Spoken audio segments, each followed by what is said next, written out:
From Keene in the Shire, the Liberty Media capital of the world, this is Daryl W. Perry, host of FPP Radio News for Tuesday, August 4th, 2015. Silver is trading at $14.60 per ounce. Gold is valued at $1,093 per ounce. And according to BitcoinAverage.com, the average price of Bitcoin is $286.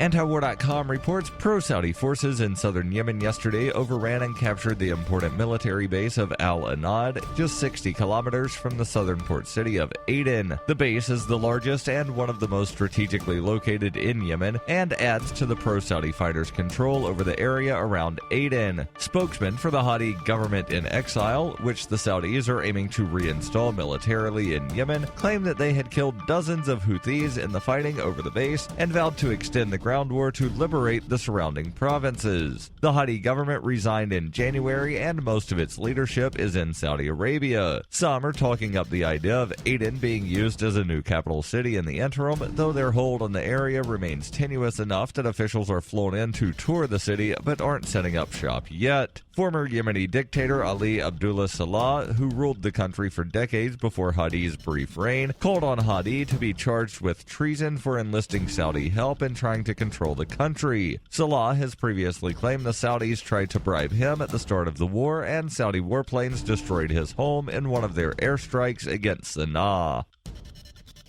In Survivor Max by Davi Barker, 11-year-old Max must survive the zombie apocalypse alone in New Hampshire. Slow-moving and non-thinking, the lame brains swarm his home searching for living flesh. Max must apply his Porcupine Freedom Scouts training to plan his escape, but first he must prove that he's too smart to die. Look for Survivor Max on Facebook and Amazon, or read Chapter 1 free at survivormax.com.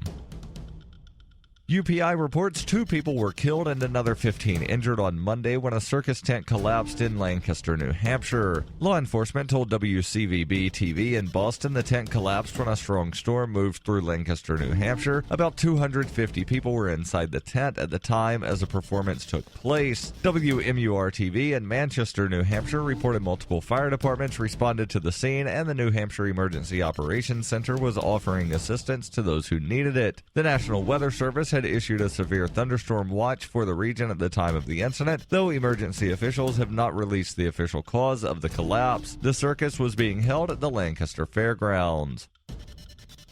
For over 35 years, Robertson Roberts has been a trusted source for buying and selling your investment-grade precious metals. They also take Bitcoin for precious metal purchases and permanently removed the minimum purchase order for all orders paid in the digital currency. Call Robertson Roberts today for knowledgeable advice on investing and a forward-thinking approach to new technologies. 850-478-5270 or online at rrbi.co.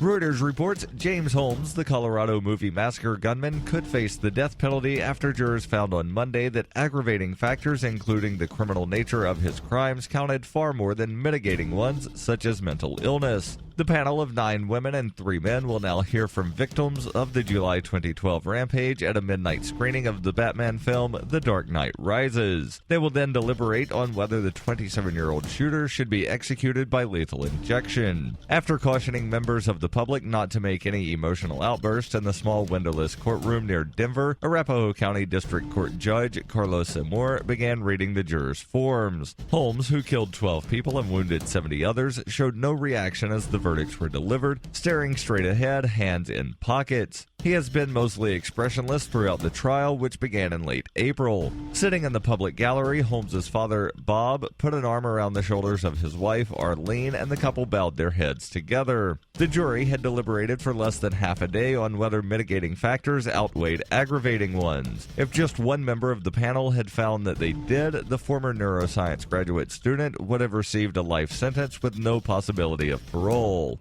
Denver-based legal analyst and defense attorney Scott Robinson said, "The handwriting is on the wall for James Holmes, and the writing says execution." Robinson added, "He faces an uphill battle from here on in. That was the last best chance for him to be spared capital punishment." This has been FPP Radio News, online at fppradio.com.